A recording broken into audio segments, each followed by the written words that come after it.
Ngiyalotshisa kodwa ngimi imbongi usombalwa kwaDlambili mhlamunye uzimule Ndebele njengoba yena sazi ngeCovid-19 Nelutjha iphasi lonke lisombelele kwakade sisikhuluma naye lapha Iara Travassos ovela lapha khona eBrazil esifuna ukwazi bonyana inga iCovid-19 what has it done to Brazil and so forth. Iara, how are you? I'm fine. Hello. I'm good, wonderful. Thank you for being with us, for being with me. I want, before we even go into it, I don't understand how it happened. On Monday, when we had to have our first interview, the cases, the dead cases were at 4,117. In 3 days' time, today, the cases in Brazil of COVID-19 are 5,513. An increment of 1,500 in 3 days. What happened? Before we get into the details, what happened? Yes, it's complicated because things here are really messy. The government is not agreeing in things. So the president is saying something and he's saying things like people don't obey the law and go to the streets and everything. And the small governors are saying that we need to stay home and we need to follow the OMS instruction. So it's really complicated because some people think it's okay to be on the streets, it's okay to be working and everything. So if they don't obey the orders, this will keep happening. Like people will keep dying and the president is not really caring about it. Yesterday he said something like, okay, what can I do for it? I don't know what to do. It's not my business. Things like that. He's not caring about. So your president is known, he's famously known as very close to Donald Trump, and he's known as the Trump of the tropics. That is his nickname. That is Bolsonaro, if I know per se. Now, yes, there is something with your government. Your government, number one, it does not know when the first person arrived of Corona, because they are estimating that the first person who arrived with Corona is a 61-year-old businessman from Sao Paulo who traveled from Italy on the 25th of February. But you are not sure. But they are saying they are not sure. Why? What do you think might be the problem? Why they are not sure? Or how is the health system? How is the administration system at the airports? Why are you not sure as a country? I think that's my opinion. I think Brazil is a huge country, so it's hard to control things like that. But I don't know, maybe it came from Italy or other places, but they don't really have these kinds of control, massive control. But the health system here, it's really good, actually. It's a public health system that offers a lot of help for Brazil, but it's a huge country, like continental. I don't know how to explain that in English, but I see. It's really big. So I think they can't control like these small operations, but I don't know. The health of people is at stake here. The health of people is at stake. I'm looking at maybe this might have arrived as early as January, but you don't know as a country. And what I'm also understanding is that in this fighting against COVID-19, you are going to use the money that was supposed to be used for local elections, which is just 358 million. Will that be enough for the population of 211 million people? Will that be enough?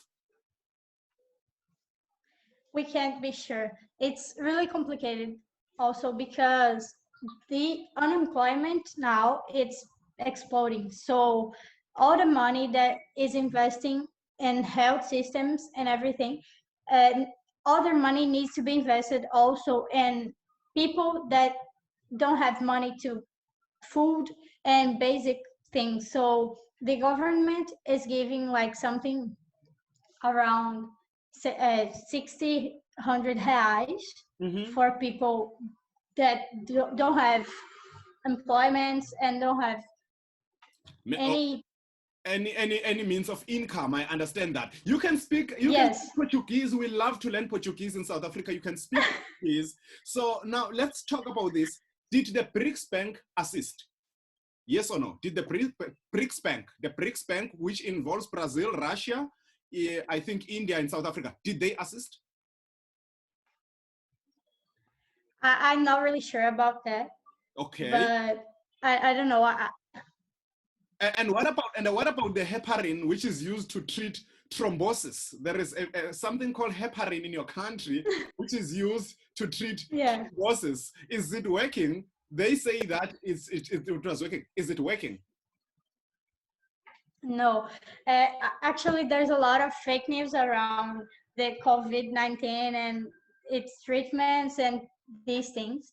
But until now, they're not working, and there's no medicine, and they're researching here, and there's a lot of researchers in the public universities, but it's really complicated because the government cut all the investments in the public research and everything. So now they need it, but they're not investments. So wow. It's a contradiction. It's a contradiction. Yeah. I see they have only been able to deliver 17.5% only of the care units that they had to deliver. And there's no protective personal, there's no personal protective equipment for many citizens in your country. What I am also aware, what has caused that many people in Brazil, between 20 to 40%, suffer from chronic diseases? Why? What has been the history behind that? I don't know too. I think maybe the culture around like health and everything, it's so messy sometimes. And I don't know, sometimes people don't have access to real information about what they need to do and what they should do. So maybe something like that. And lately, I know we don't have enough time, Iara Makaira Travassos, but in Sao Paulo and Brasilia, which is the capital city, there are healthcare. The doctors and the nurses are affected in the country. What has been the response? What has been the response? Are people now willing to go to the clinics and the hospitals when the people in the clinics are infected themselves? Are you still willing to go there? There's not a lot of options. If you're sick, you have to go. But here, they're like, I'll try to talk in Portuguese, but if you don't understand, say it in Portuguese. I'll try talking English too. Say it in Portuguese. Okay. Os médicos não estão recebendo o suporte necessário, o tipo de material e a quantidade de equipamentos que são adequados para esse tipo de tratamento. Então, fica muito complicado para que eles possam até operar o trabalho que precisa ser operado nesse momento. Então, o trabalho que precisa ser feito agora, muitas vezes eles não conseguem fazer porque não tem a quantidade de equipamentos necessários. Okay, we will make sure that we translate that. Now, with 13 million of citizens have not gotten their 600 BRL, the Brazilian currency. They've not got their emergency salary by now. Is it this through corruption? Is this corruption, or maybe the government is slow? Can you please get that? I don't know, but I think the problem is not just in the government. I saw people that doesn't need that money getting and starting to try to get this money, and in the way, like, I think this is corruption too. Corruption coming from the society. So for me, the problem is more larger than we think. Certainly, yes. I will say, number one, the government is in denial. Bolsonaro is in denial. Bolsonaro has been utilizing the Trump techniques. from what it looks, it seems like the inspiration of Bolsonaro is Donald Trump. It looks like that to us as the world. On May 11, you are reopening Sao Paulo. Is that a good thing? Is that a good thing? I didn't understand the question. On the 11th of May, the week after the next, you will be reopening Sao Paulo. Sao Paulo will be reopened. There won't be a lockdown in Sao Paulo. Oh. Is that a good thing? No, I don't think it's a good thing. And I don't think will happen also, because now wait. Yeah, no, it's fine. It's fine. You can say it in Portuguese. You can say it in Portuguese. But I think now the restriction law, like what put people at home, yes, as medidas de restrição. Okay, I'm aware that in Pernambuco, where you are, in Pernambuco, the frontline infections, they've increased. The infections have increased by 75% in 1 week. Are you able to walk around Pernambuco? Yes. Are you able to go outside and walk around? No. Wow. No. I'm stuck at home for more than 1 month now. I don't even like cross the door. I'm at home for more than 1 month. Okay, what we know for a fact, this coronavirus is providing Brazil with an opportunity to do well economically after it surpasses. Why? Because the beef production in the US has declined.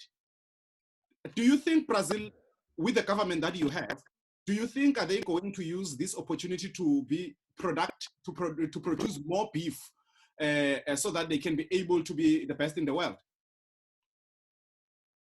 No, I don't think, because the problem is like so huge that they say like we need to reopen things and go around with economy and we need to move, but people are dying and they don't care about that. So it doesn't matter be good in economy if they can't like control lives of people and society. So I don't think, I think it's a real mess. And do you want Mayor Neto? Do you want Mayor Neto to be the next president of Brazil?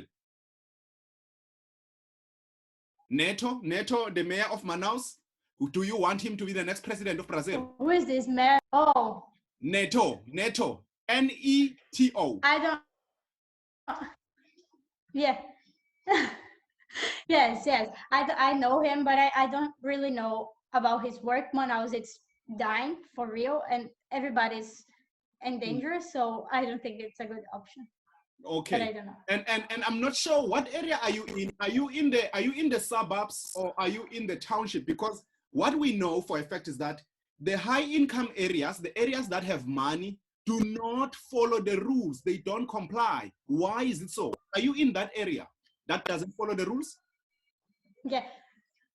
I live a little bit, like I live by the beach. It's not like in the suburbs, but everything here, at least in my town, is a little bit close. Mm-hmm. So at least here in my neighborhood, the people are following the rules, but we still see some people walking with the dogs and doing like unnecessary things. But at least in general, they're okay following the rules. But I know a lot of neighborhoods that are not following, and next to where I live, so it's really complicated to control and everything. Yeah. What is said and what I find is that Brazil has the #1 HIV testing program in the world. But when it comes to COVID-19, is not even invited to the meeting with the World Health Organization. What went wrong? What went wrong? What do you think before COVID-19, what went wrong to Brazil as a country? What Bolsonaro. The president. Yeah, yes, the president, because he don't believe it's a real problem. So he has no credibility outside of Brazil, and not even in Brazil. Here, it's like his credibility is going down, down, down. So for me, it's something good because now people are seeing what I True saw a colors. lot of time ago. Oh, yeah, but he is like the problem, a huge problem to Brazil now.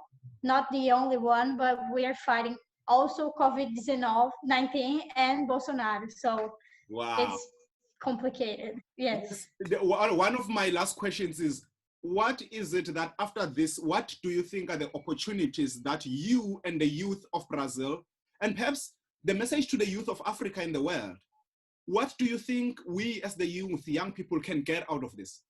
Why should we not just be negative and be positive and say we can get something out of it? Okay. I think all the pandemic and the problem of COVID-19 is really deep, and it's hard for me to find positive things that will come from it. But I think everything that happens in our life we can take something positive from it. So I think everything that is happening will open our minds to rethink and try to think about what is happening in the world and what can we do for the environment in general. Be more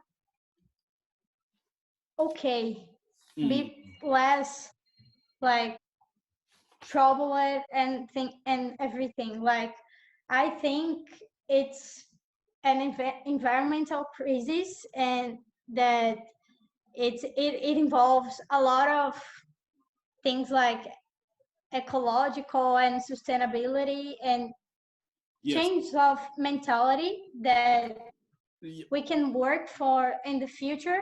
People thinking in a more sustainable and the last question way for the world. The last question is this: what is going to happen to the academic year of Brazil? What is going to happen to the education? It's another complicated point because in the public education, we are not having any kind of class because we can like measure if everyone has access to internet, computer, and everything. So no one is taking any classes. But in the private schools and universities, there are still classes. They call like EAD classes from distance, computer, online. But from my friends that are having classes like that, they're not really learning, and with a lot of problems for concentrating and many things. So I think will be a lost year, like academically talking. But I feel that everyone is helping each other to do something interesting at home, read, do online courses and things like that. So I think we can like use this time to do other things, other projects, but it's a troubled time. So sometimes we don't have like mental health to do that, but we keep trying. Okay. My last question to you tonight is, must we blame China? Should we blame China? Or should we just cry with them to say maybe this was just a mistake? Or they must be blamed and they must be punished, or they must be penalized? What do you think about that? I don't think blame someone will help us in any way, because penalize, okay, we penalize. Can we penalize them? Can we penalize them? Can we give them a penalty that they can pay the world? Or what can we do? Nothing. I don't think penalize them will help us and will solve the problem. So I think we need to learn from them and learn from all the situation.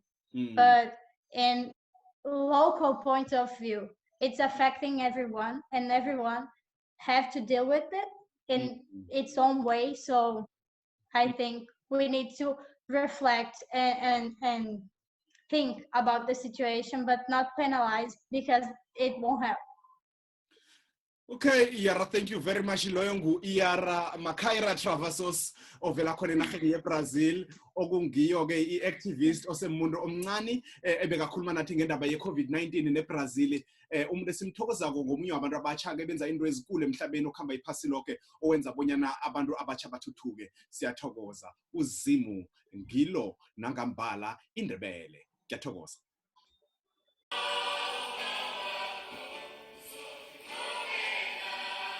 Not cool.